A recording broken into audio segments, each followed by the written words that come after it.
think everyone is here for this morning, and want to welcome everyone here. Gorgeous day outside. We have some guests with us from the Allen County Health Department and the WIC program. I want to invite the ladies up, Lori Nestor and Barb Deepy and Hope White to we're going to focus on the idea of promoting breastfeeding for all mothers. So, Lori, you have some comments before I do a proclamation? Sure. Every year we do take August to recognize World Breastfeeding Week, which is August 1 through 7 every year.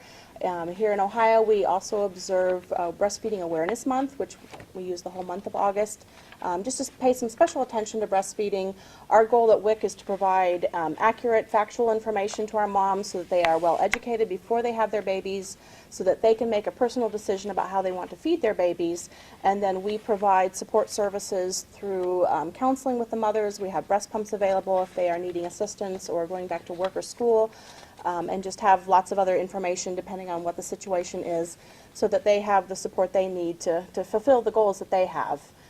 Nationally, some of the numbers I think you will read in the proclamation.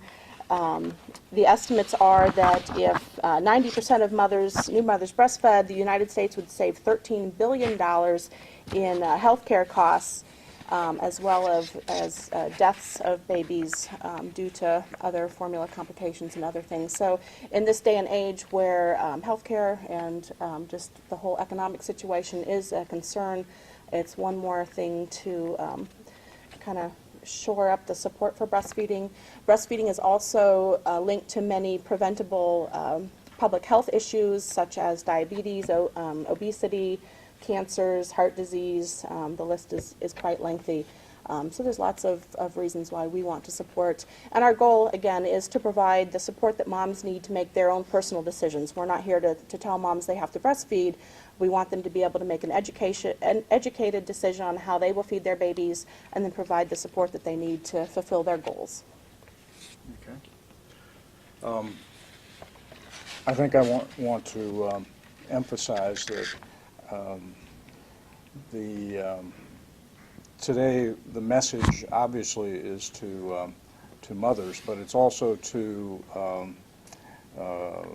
all of those who are surrounding mothers. I mean, it's to employers, it's to families, that the idea of supporting breastfeeding, particularly is the hope that exclusive breastfeeding for a period of 6 months requires that lots of people support a mother in doing that. So employers need to think about creating spaces where that kind of activity is able to take place, and I think that in talking about this issue, we do have to draw it back to the public health aspects, because it's in everybody's interest. It's not just the babies, it's not just the mothers, it's in everybody's interest from a health care and a lifestyle point of view that we encourage this kind of nutritional approach. So it's in that context that I'm pleased to be able to offer the following proclamation.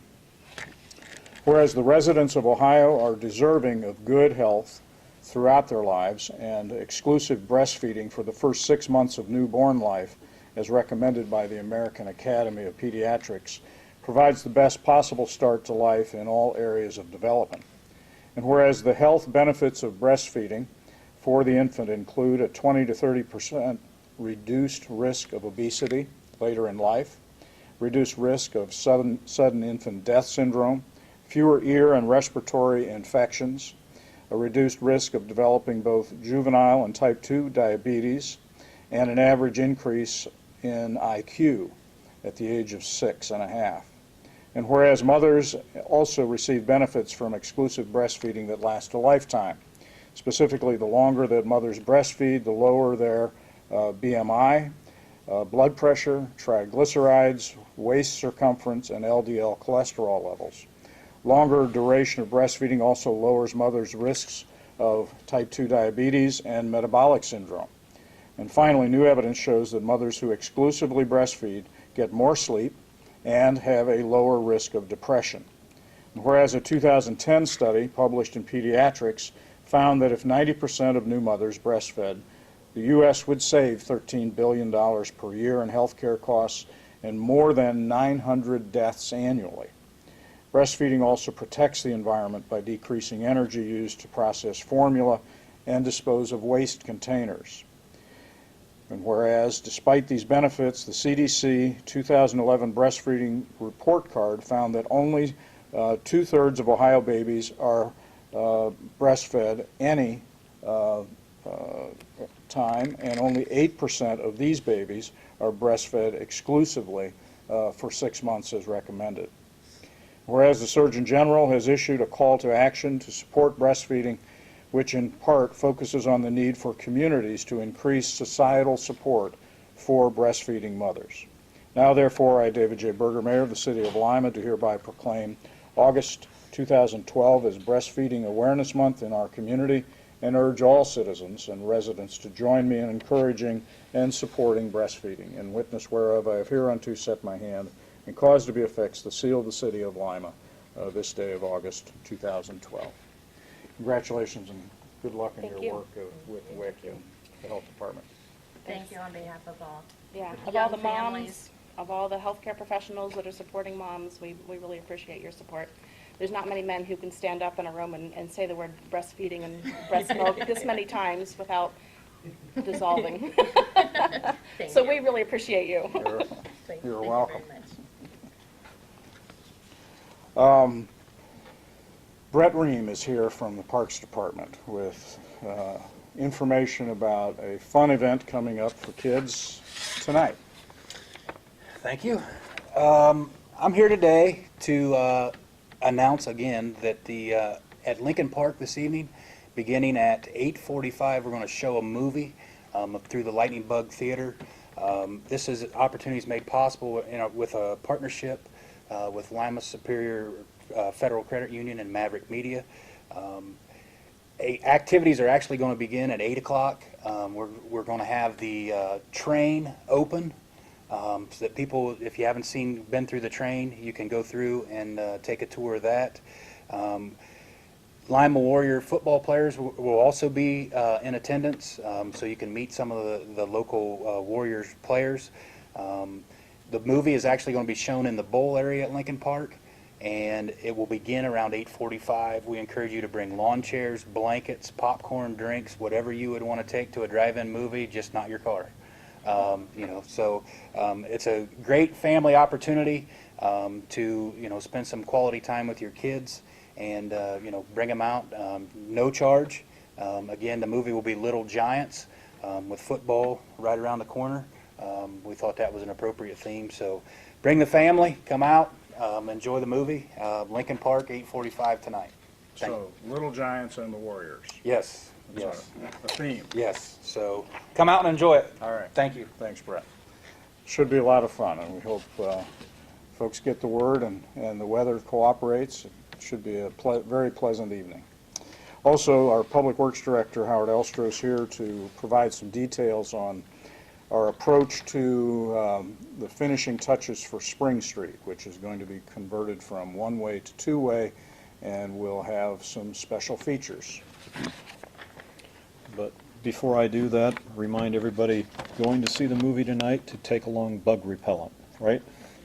Because none will be supplied. Okay. I am here to announce that the Lima Traffic Study Phase 1 construction is nearing completion. That is the portion of Elm Street between McDonald and Central, and Spring Street between Jameson and Central. And the end product of this construction will be the conversion of one-way traffic to two-way traffic patterns beginning September 3rd.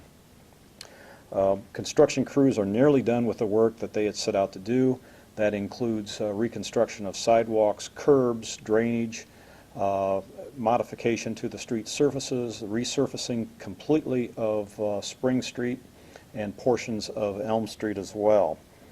What will be in particular of interest to the motoring public as well as the cycling contingent in our community will be the placement of what is called sharrows. And sharrows are a application that will be made to the pavement, which will be a insignia of a bicycle with 2 chevrons above it.